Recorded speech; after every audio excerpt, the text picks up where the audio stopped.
Hello, I'm Ryan Cook, and this is Civic Tech Chat, a show that looks at the way technology, politics, and policy impacts the world around us. The tools we use, the way services are delivered, and how we talk about and set policy all shape our society. We'll gather around and have a chat about these things together and more. This episode is sponsored by Nava Public Benefit Corporation. They're a mission-driven organization in the government technology and public interest technology spaces. I'm grateful and excited they were able to support this conversation about legacy modernization, where we'll cover some tools and techniques that many of you will find useful in your day. So with all that said, let's go ahead and enjoy the show. David, thank you so much for joining us here on Civic Tech Chat. Could you introduce yourself and tell us a bit about what you do? Yeah, absolutely. I'm David Da Silva. I'm a principal product manager at Nava. For those who don't know, Nava is a public benefit corporation whose mission is to help government agencies make services more simple and effective. Inside of Nava, I work in our technology solutions and services team with a particular focus around legacy modernization. So we think a lot about how to help teams leverage our learnings from projects and not have to so much reinvent the wheel every time that they start a legacy modernization. And what would you say is your personal why? That thing that drives you to get out of bed each morning and do what you do? Yeah, for me, it's really about improving the way that the public interacts with government. So, we think about obviously a lot of cases around sort of benefits or receiving benefits, but there are a lot of interactions that go beyond that, whether it's, like healthcare, hospital quality reporting, which is like another project that a team works on. And so I think it's really interesting because those challenges work across a number of levels. You have technology, people, policy. And ultimately for me, like it's those interactions and the quality of those interactions that lead, I think, to like higher trust and confidence in government. And so that's for me really the so what and why I'm interested in this space. That statement you made about the quality of the interaction, having a relationship to folks' trust in government, is interesting. It sounds like a very personal thesis. What inspired you to kind of land there? For me, it's I think there's a couple like personal reasons, and there's a macro reason in there too. On the personal level, it's a lot with like my own just interactions with government, right? As a citizen, and I think of like family interactions with government. I was talking with my dad. This actually happened like a few weeks ago, where he was trying to get in touch with someone at Social Security for help with his benefits, right? And he had a really positive interaction, and that led to a really much more positive sort of like thinking about that agency and the mission in the space. And so at that level, and then I think about some of the macro things, like almost like it's kind of like a silly example, but if you ever seen the movie Zootopia, there's a moment there where they're at the DMV and they represent that interaction with sloths, right? And it I think speaks to a really like specific kind of perception of government, right, in the public, and which is unfortunate, and I think could be improved and create a positive cycle there. So some very personal things, but also just sort of seeing kind of like the general cultural like discussion, right, around interacting with government. Folks that have been looking at the episode description already before they hear us might have already spotted this legacy lockpicks term. When we use that in our conversation today, what are we referring to? Yeah, so Nava's definition of a lockpick in this case is really like a reusable tool, a reusable playbook, a framework, a process, basically anything that's going to help a team transition, out of a legacy system either more quickly or with less risk. We kind of use that lockpicks term somewhat intentionally here. So the idea is not that you just want to get rid necessarily of everything in that legacy system. There's a lot of value that's built up in those systems, but either maybe because the system is super brittle, or there's some sort of like vendor entanglement, it can be hard to access that, and so that's where that sort of like lockpick metaphor kind of comes in. And as I kind of touched on, like it can be like these can look and feel very different based on like the particular challenge that we're facing on any particular project, right? So it might be a tool that helps teams sort of compare the outputs of a legacy system to a new system.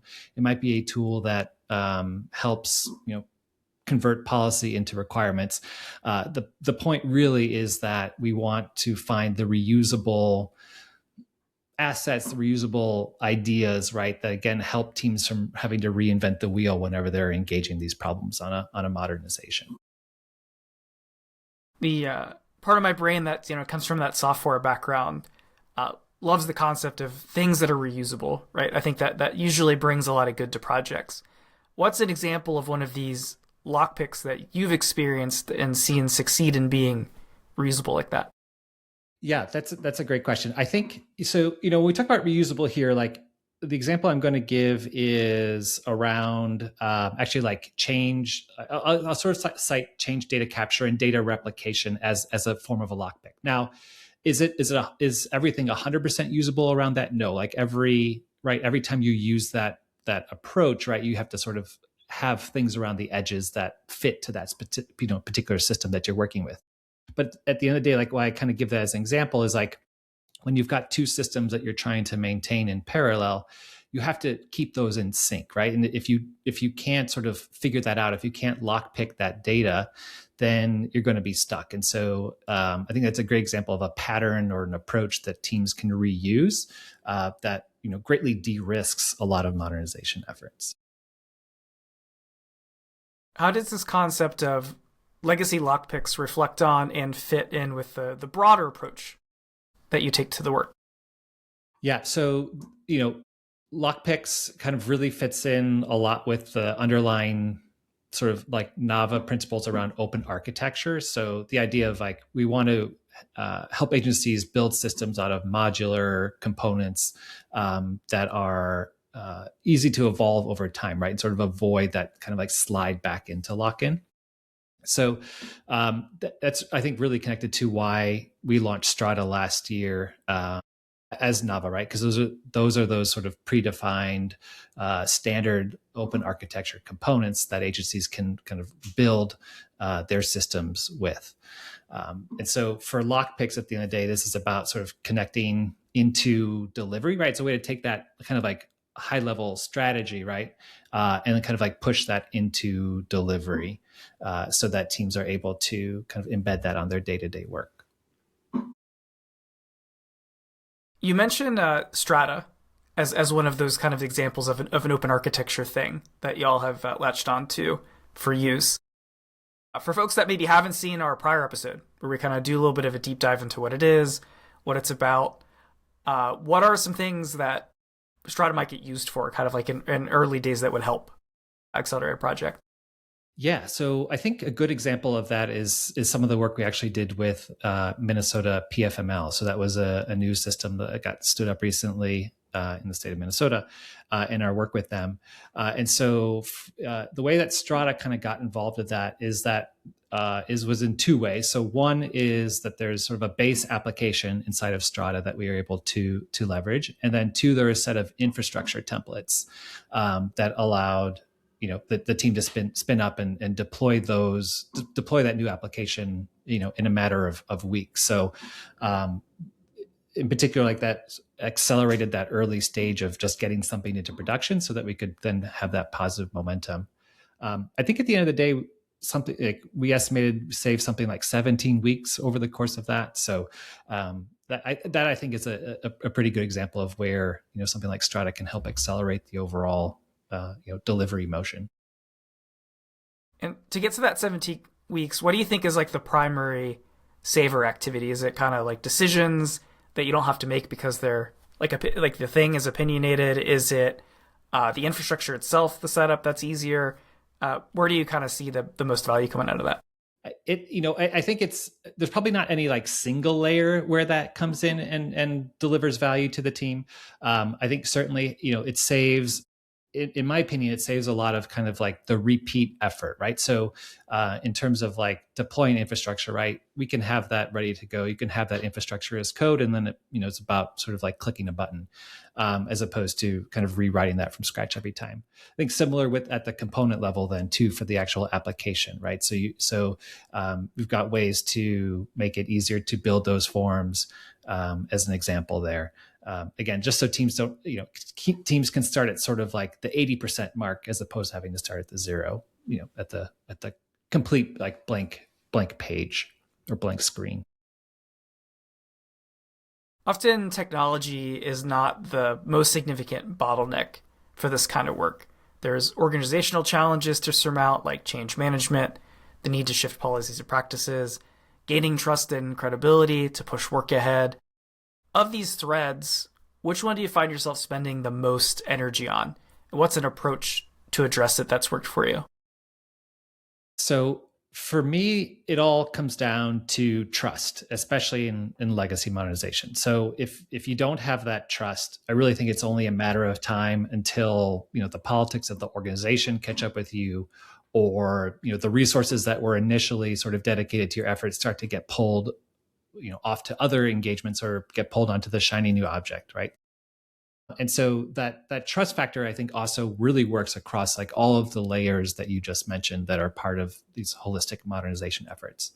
And so for us, a lot of our focus is therefore then on like, how do we really help teams get off to faster starts? If you think about the start of a big project, right?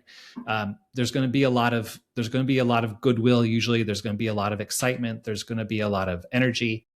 And so it becomes really important to convert all of that into forward momentum, so you can start to demonstrate the value that team is going to be able to deliver. And so one, like clicking on this like a little bit further down, one of the areas that we're spending a lot of time exploring is like, how do we compress the amount of time that teams spend in this discovery phase, or like often referred to as like archaeology phase, right? So by compressing that time, because we still have to do those activities, right? We still have to understand what's happening in the current system. But if we can compress the amount of time that teams spend doing that archaeology, we can really allow them to focus on much higher leverage, higher value work. And so that's, I think, a key way to kind of build that trust that we're talking about. The other layer that we think about is around, and this starts to get a little bit more into like back into the technology layer, but I think it's important, kind of worth calling out, but around the data layer itself. So I talked to a few folks in the last couple of weeks who sort of cited examples of modernization efforts that completely stalled and died not because they couldn't figure out the logic, not because they couldn't, rewrite the application, but because ultimately they couldn't migrate the data out of their legacy system. And so they just sort of, ended up wasting like a couple of years of effort. So for us, again, it's a lot about thinking about like, okay, what is the existing shape of that legacy data? Like, what do you have today? And then how do you understand kind of like what that future state model is, and how do you connect those two? When we talk about patterns like Strangler, Fig 2, and I mentioned a second ago about sort of like running systems in parallel and being able to sort of de-risk efforts by doing that. That also becomes like really dependent on like being able to manage that and unlock that data layer. And so, for those reasons too, I see that as like a really kind of like key aspect of a successful modernization effort. On the first layer of your answer, I heard you talking a lot about trying to compress time from like a certain level of value activities up to the next one. And I presume maybe even think about that like stepping up. And it almost sounds to me like there's this almost like a timer that a team has, like to put something in a real person's hand, lest patience run out with the project. Is that pressure I'm kind of sensing from your description there, and something you're seeing with teams in this kind of work? Yeah, I think that's absolutely right. Like, I think these modernization efforts are like high investment, right? There's typically like very high cost with these projects, right? There's a lot of typically like the sponsors of these projects are spending a great deal of like organizational, like their own organizational capital, right, to get these projects approved. And so yeah, I think there's it's just human nature to want to be able to show kind of quickly, right, that you're able to deliver value, right, and show that you're kind of on the right track. You talked about how data can get stuck and how that impacts the modernization method you're using. I'm curious if in your lived experience, if you've kind of gone through a project there where it either, got stuck and was a problem, or a situation where it happened to work out quite well because you managed to work past that. Yeah. So one of the projects at Nava that I think has been, I think, really interesting for me to like kind of like learn from and see what they're doing at the data layer is some of the work that we've been doing at CMS around like data modernization. And so, there's a mainframe system there, and in that case, right, there's really no desire to get off the mainframe, at least anytime kind of soon. But there's a lot of value that can kind of be unlocked by essentially like replicating that data out to the cloud so that other like newer applications can consume it. And so I think it's a really great example of a way to modernize that isn't necessarily, we have to deprecate this mainframe, but really being intentional about how to unlock value from what's there, and kind of strike the right balance between, what's the appetite for risk versus what do we need from like the needs of the business. So yeah, I would point to that as like, I think really a good example around modernizing at that data layer. It sounds like kind of the success there is not replacing the mainframe, but kind of adding like another level of abstraction so that if you want to later, you're already relying on these other things in the cloud. It's just the way the data gets to those would have to change in order for you to reach that right. step. Yeah, exactly. Right. So I think it's been interesting in the space around, particularly around like, when typically, right, when someone mentions legacy modernization, most people think immediately about the mainframe, right, and like sort of that's kind of the only thing that people think about. But I think there's a lot of if you dig into like the chatter in the space, like there are a lot of folks that are out there saying like, well, one of the reasons that mainframe is still with us because it's really good at a lot of things that it does, right? And so being, I think, intentional about where does this technology work for us, right? Where does it not work for us? And then using that to inform like how you modernize is, I think kind of key, and like I think underlines some of the points that you're making there. These projects ultimately exist to serve people. We're talking Medicare beneficiaries, claimants, families navigating social safety net programs. And a lot of the daily work is about wrangling stakeholders, contracts, old code bases. When you're kind of in the middle, in the bubble of all of that, how do you keep those end users that we're thinking about present in the room with you? Yeah. So, for us, I think the goal is to keep end users kind of in like present throughout that entire process. So, human-centered design is a major tenet of Nava's approach, right? And so one of the ways that we do that is not just have, kind of like research be an input at the kickoff that you sort of, use once or refer to once and you move on. But right, the goal is to kind of continually pull that into our sprint cadence and be able to pull that into decisions as we go. I think the other thing about this is not designing in a vacuum, right? So I think it's one thing to sort of think about design as like what is the most elegant design versus like a more maybe, again, like maybe to overuse the term human-centeredness here, right? But to be more grounded in sort of like what's the real world experience going to be around this, right? If someone's filling out benefits and they're trying to do this at 11 o'clock on a Sunday, they're going to be in a very specific sort of mode, right, to try to get that work done. And so how do we think about what does it mean to design for that specific type of interaction?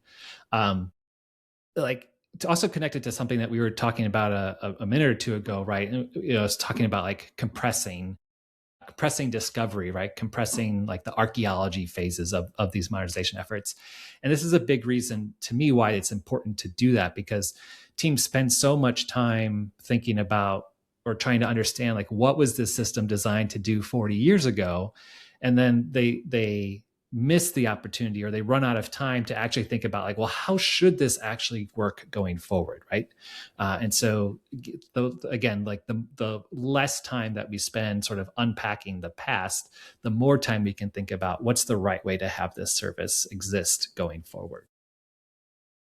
I like the connection you're making back to that because you also in your answer talk about this being like an ever-present thing in the process. Like the research step isn't just like, all right, I tested with some users, I'm done.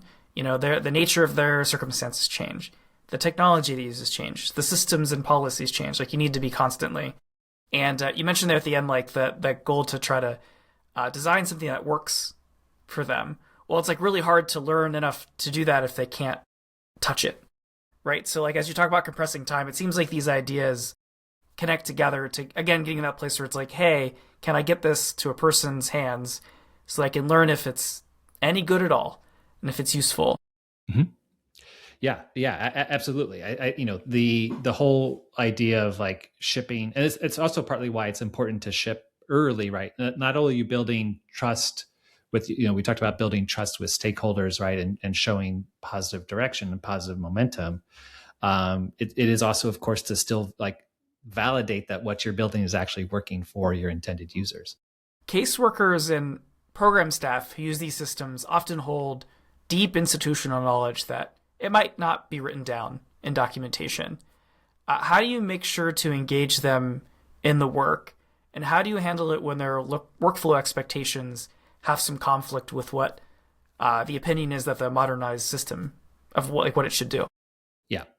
Yeah. So caseworkers are like a tremendous source of insight, right, in terms of how systems actually work. So, you could have written documentation, you could have written policy, but oftentimes, right, that can kind of drift from what's actually there. And so caseworkers are great at understanding that reality. And so because of that, right, we want to treat them as co-designers, really, not just sort of like passive stakeholders.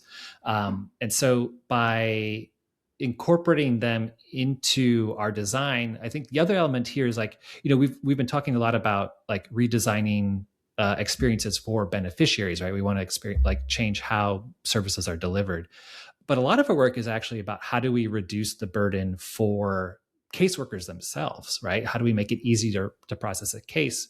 Because if we can do that, then we can make processing times for the end beneficiary go down.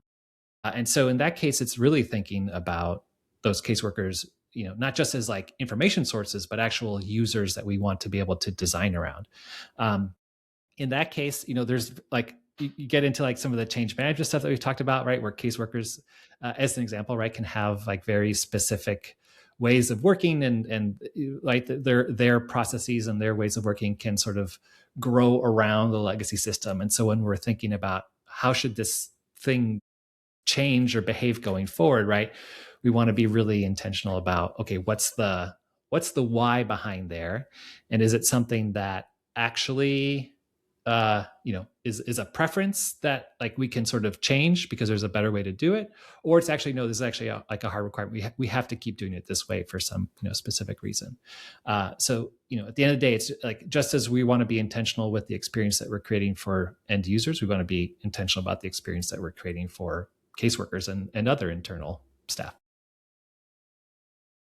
What's a time when you saw the direction or design shift after you kind of discovered something as you were working with caseworkers and learning about their workflow? So I think kind of riffing off that, I think there's a recent example actually from some of the Nava Labs work that kind of fits in well here. So Nava Labs was recently working with Maryland around sort of SNAP work requirements, right, and all those changes that are coming up. And so, as part of that, there have been sort of like the typical ways that a beneficiary would sort of submit their documentation, right? And Nava Labs was sort of, or not sort of, they were piloting a new way to do that, leveraging OCR and AI to essentially like improve the quality of the images that were coming in, because there's a key pain point in that overall process, right? And so I think this is a great example of like one of those tensions where the stated process is that there are requirements to gather certain documentation or certain evidence, and we want to obviously work within that overall requirement, but then there are going to be like different ways that we can innovate within that space, right? And so like creating this new pathway through document AI kind of allowed that sort of like slight process shift that still worked within the overall like end-to-end goal that the agency had. So I think I would like point to that as an example there. In that example, sounds like there's was potentially the possibility of having some like stakeholder conflict between caseworkers and beneficiaries in this case, which are kind of like in different coming from different perspectives. Is that something you ran into, and if so, how did you try to navigate that?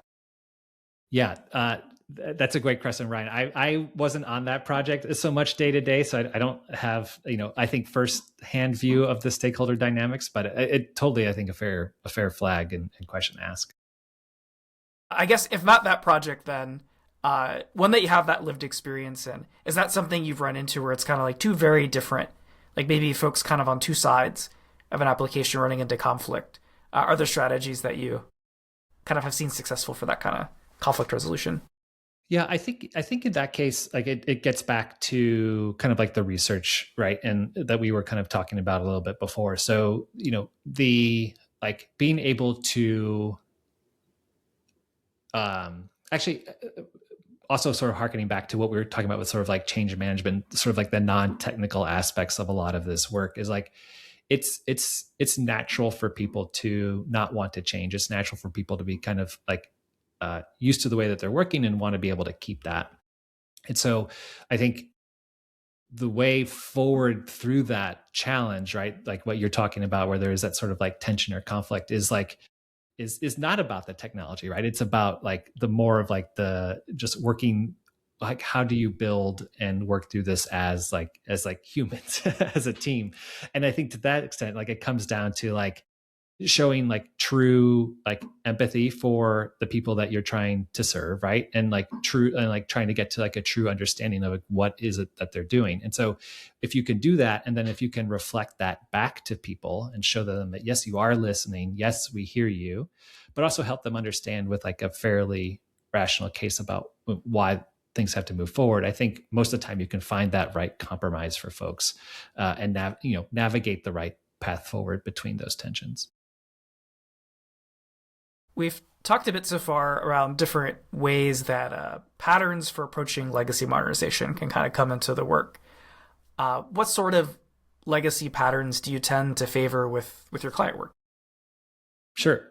So patterns wise, I think when people think about legacy modernization, they tend to think about like generally rebuilding is a major pattern that comes up, and within that, like strangler fig seems to be the one that like almost everybody can name, right? Which I think is this interesting data point.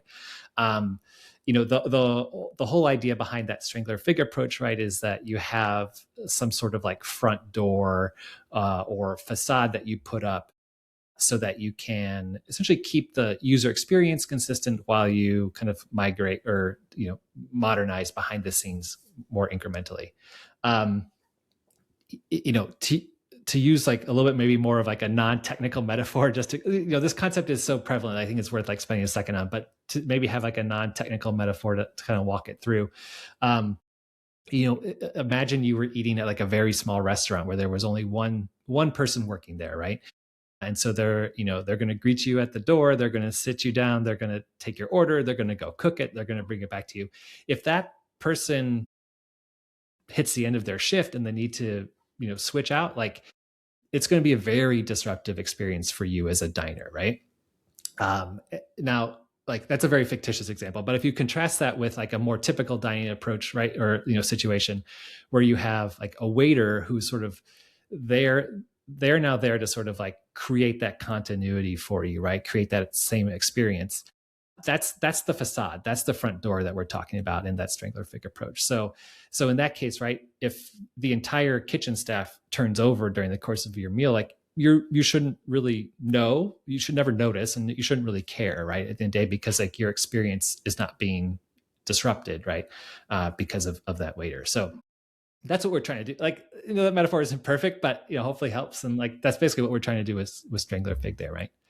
Um, Now, once you have inside of that pattern, there are, I think, lots of other things that you can start to do around like comparison testing and behavioral testing to make sure that systems are actually getting to the same sort of outputs. So I think a lot of interesting like things like a click down from there. Um, Stepping back out, like there are other patterns that folks can name like lift and shift, right? That's for me, like as we talk about a lot about like AI approaches, I think a lot of those AI driven approaches to modernization sort of like tend towards this side of the spectrum. Um, Another one is kind of leave and layer, which is in this case an idea that you don't need to get fully off of the legacy system, but you're going to sort of build around it. And then a version of that is actually what we were talking about a few minutes ago with data replication and data modernization. The idea that we're going to leave the existing system of record, but we're going to find a way to make that data available so that new applications can consume it and create experiences around it. So those are a couple of different examples I think that we've seen firsthand. Ultimately, at the end of the day, like the right pattern is going to come down to whatever the specific like business need is, right, for that agency, and based on that, you can kind of choose the pattern that kind of best fits their purpose. I hear you making a strong connection in your answer between the lift and shift pattern and AI kind of tooling and techniques used in modernization approaches. To hear you say that, to you, are they kind of like becoming one and the same? It's lift and shift, just new tools, or is it maybe a bit different than that? Yeah, I mean, you're right. I did associate those things. I when I say that like AI, a lot of these AI approaches are like lift and shift. I don't mean it. I guess I don't mean it in like the strict definition of lift and shift of like the rehost. Like we're not going to touch anything. We're just going to take it on prem and drop it into the cloud. Like that's a very like strict interpretation of lift and shift. What I'm more trying to convey, I think, is that these approaches, they're not really trying to like, for the most part, like reimagine or rethink what this system should do going forward. They're very much about like, we're going to take what's here now, we're going to try to move it as quickly as we can to some sort of future state, and then we're going to iterate from there, right? And so I think that to me is why I kind of like put it more on that side of the spectrum. But yeah, there are sort of wrinkles inside of like, okay, is it a rehost? Is it a replatform, et cetera? Which is like a fair call out there. Yeah. You talked at length with that metaphor on strangler fig, and it's actually one that we've covered a bit in a prior podcast episode, which I'll also link in the description for folks if they want to do some additional diving there.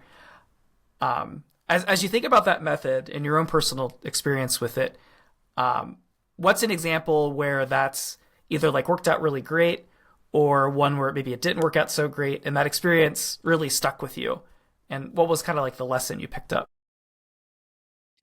I think from a modernization standpoint, like Strangler Fig, it really works well when there are kind of like, I would say like there kind of need to be three criteria in place for it to kind of work really well. So one, it's got to be a fairly large system, because like you kind of know that you're not going to be able to just rip it in one go, right? It's big enough that you're like, okay, we need to kind of like chunk this up. Two, it's also a system that you need to get off of for whatever reason, right? So we talked about like the leave and replace, where like it's just like, well, you know what, we're going to innovate around this. Like if you're doing Strangler Fig, like your goal has to be like, we're going to get off of this system.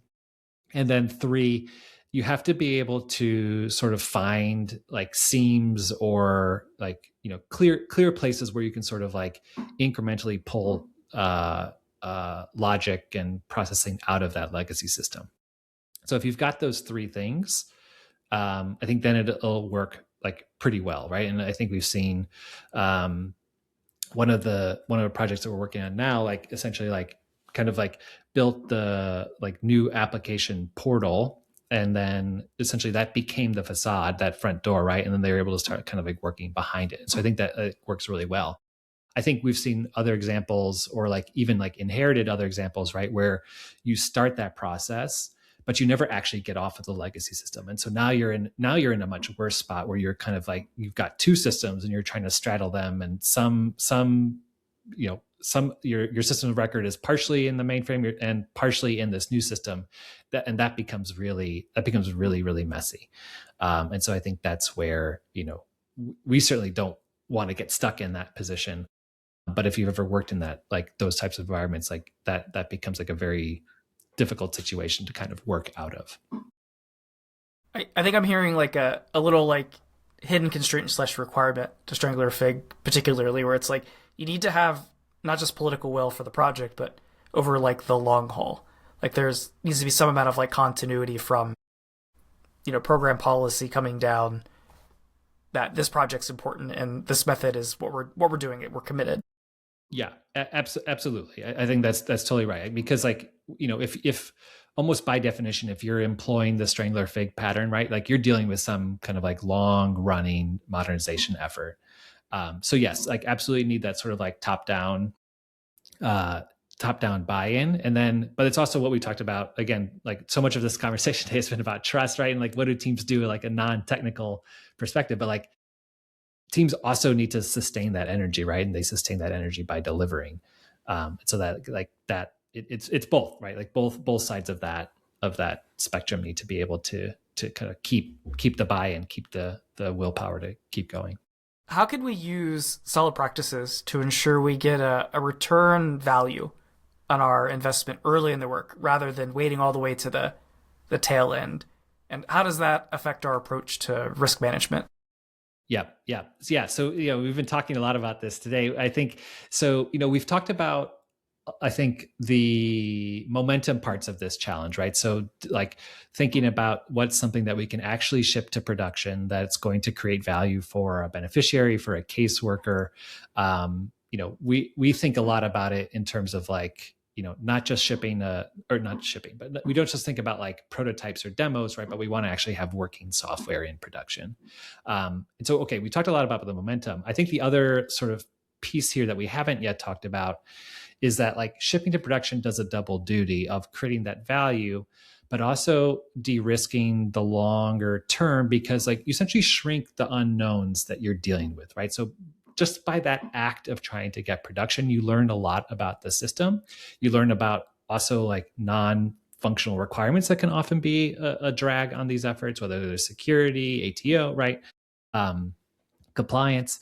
And so by kind of getting into that pattern early of shipping to production, you can really, I think, de-risk these efforts, because you just learn more and more about what you're dealing with at the end of the day. I imagine a lot of the work we've been talking about today involves some parsing between decisions that are easy to undo and those that are much harder or maybe even impossible to pull back. How does that influence the way you tend to approach these modernization projects? Yeah, I really like the language around two-way doors and one-way doors as sort of like a framework for thinking about these decisions. Two-way doors are ones that you can essentially kind of like walk through and then walk back through if needed, right? And so those types of decisions are really, should be cheap and easy to change. In that case, like for those types of decisions, right, you want to be like pretty quick in making that decision, ship something and then see what the data says, right? So, thinking about like A/B experiments or other just data-driven decision making. I think contrasting this with one-way doors, which is, these are going to be decisions like for example, like a data model where, changing that later is going to be pretty painful and costly to the team. And so in those cases, you do want to spend a little bit more time up front doing that analysis. Maybe it's a spec or a spike, right? To get more information, get to that understanding and then make that decision. So the biggest sort of kind of trap in all this is just not understanding which decisions are one-way or two-way doors, right? But if you can get that right, I think you can really move through these decisions like much more rapidly and much more effectively. I hear maybe a little bit of like a shared worry between kind of the answer in this question is also the one we talked about earlier about data getting stuck when you're kind of talking about the data layer. Are the kind of the worries about one-way decisions and kind of data getting stuck kind of coming from the same place? Yeah, absolutely. I think, that like the examples that we talked about, right, where, the modernization efforts kind of completely stalled out because that data was locked in, I think is a perfect example of this, where like the team, should have spent more time kind of upfront thinking through what that strategy is going to be, so that then when they get to the end, they actually have a path forward. So yeah, I think that's a perfect example of like, you can't, some of these things you can't defer to the end, because you're just, you paint yourself into a corner and then you get stuck.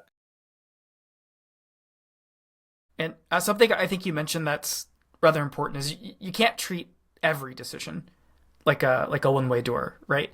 So some of them have to be two way doors and treated as such. And I imagine in the product space having to try to facilitate identifying those and then agreement that hey, this one actually is a two way door, and here's how we're gonna control for that is maybe a challenge. What's your personal experience been like trying to navigate that kind of conversation? Yeah, I think, in some cases you can sort of use with some teams you can sort of use the two-way door like terminology explicitly, right? You could like you could even think about like that being a mental model that the team shares. I think, for teams that I've worked with, I don't necessarily I don't necessarily call something a two-way door, but I focus more of my language and like the team around like experimentation or data, right? And so if they're, a common question that I'll ask is like, what's a quick experiment that we can run here? And if they come back pretty quickly and be like, yeah, we can go run this experiment, like great, like let's go do that, and then we can make a decision, right? So I think it's just framing, like it's a lot of the framing around it as like an experiment, I think, is like basically, if you can structure it as an experiment, it's probably a two-way door, you're probably pretty safe.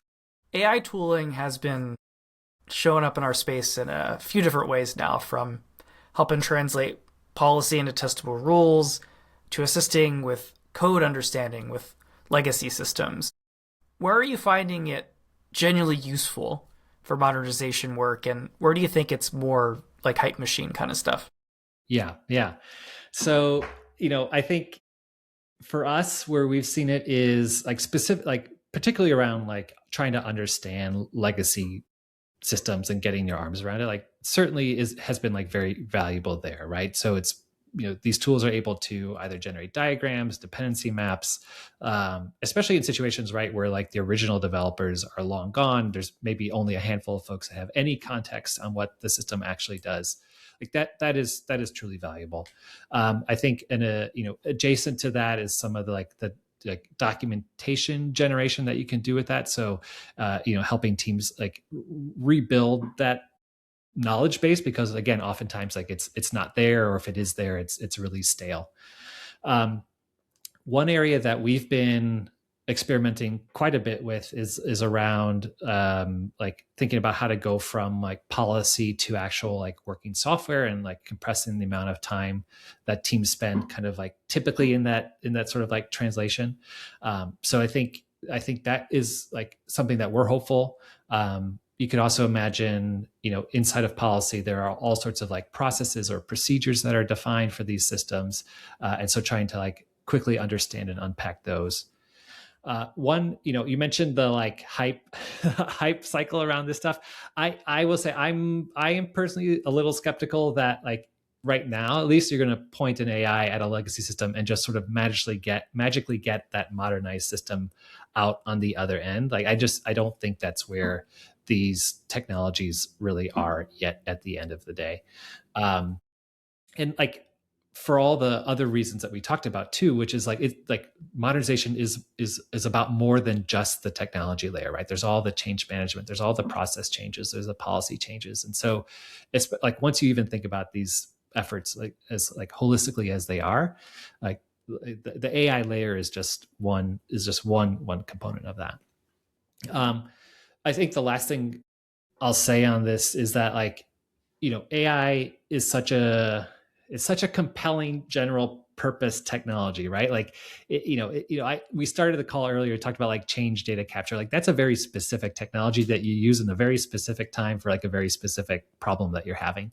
But AI is like the exact opposite. And so it creates a lot of noise and a lot of like, a lot of fog about like where can it actually be used, right? And so one of the things that we're trying to do as like our team in this space is to really be, I think, like honest about like where are we trying these tools, and then where are they valuable, and where are they not, right, at the end of the day. And so I think, you know, what we're learning is that, like, or at least where these tools are right now, like you have to have a human in the loop. You have to have someone there, to make sure that it's kind of staying on the rails. But overall, like, you know, like I said, like our goal is just we want to be transparent about kind of what we're learning as we go on this journey. At the end there, you mentioned this need for humans in the loop, which I think is a phrase folks hear a lot. But in your mental model of that, where do you tend to see the human kind of fitting along that loop? Yeah. So I think there are, you know, so far I think there are two areas where we've, I think, seen the most value. So one is in sort of the like creating the mental model or the structure for the AI to explore a given space. And so, what do I mean by that? I mentioned this example that we've been playing around with like policy as code. And so, one of the early like examples of human in the loop that we had is like a policy strategist who would essentially like give the LLM some structure for like how to think through a given policy area, right? And so like with that structure, we could improve the accuracy of what the LLM was doing. So it's sort of like that upfront kind of like guardrails or guidance. And then the second is, I think, as I think folks are like a lot of folks already into it, is around evaluations, right? Just like being there to understand, like, okay, does this output actually make sense, right? Like, and all of the judgment that goes along with that. So those are the two areas that we've been kind of like most plugging in humans in the loop in our product development. And earlier in your answer, you mentioned the use case of documentation generation. And it's something it made me think about is on the software end, there's all these like open source projects, right? And sometimes what can happen if particularly if it's a popular one, is folks really want to help their favorite project out, right? So maybe they like kick up their favorite LLM, they prompt it, they feed it context, comes up with maybe an excellent PR, or maybe not, you know, depends on how what was prompted probably. But then that happens once, twice, 100 times. Meanwhile, the team that's managing the project maybe doesn't, there's like three of them, you know, and they're volunteering their time on the side while they're working a job, or, you know, and it's that thing where it's like, at some point, is there a risk that the bandwidth to review gets overwhelmed by the generation of stuff? Is that something you see and think about?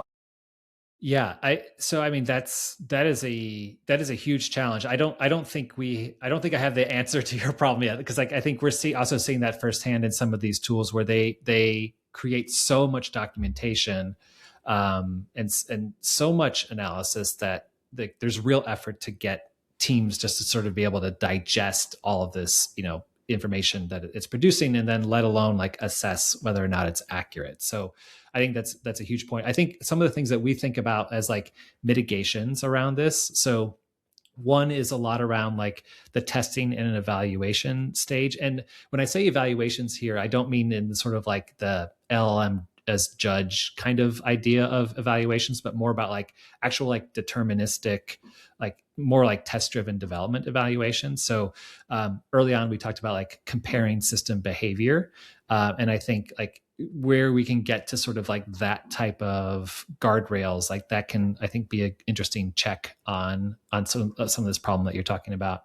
Um, the other thing that we're thinking about, which is somewhat related to what you're talking about, again, doesn't like exactly solve it, but we are thinking about sort of like through our development process, as we're sort of using, you know, more AI tools in our development process, how are we making sure that like the documentation essentially like is updated as we go, so that there isn't like part of the challenge of why there's this big influx of documentation that you talked about is because like so much has gotten out of date over time, because it's hard to keep up with, right?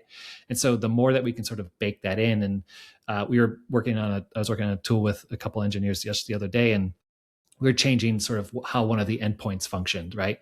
And now all those endpoint changes like automatically get updated into all of our API documentation.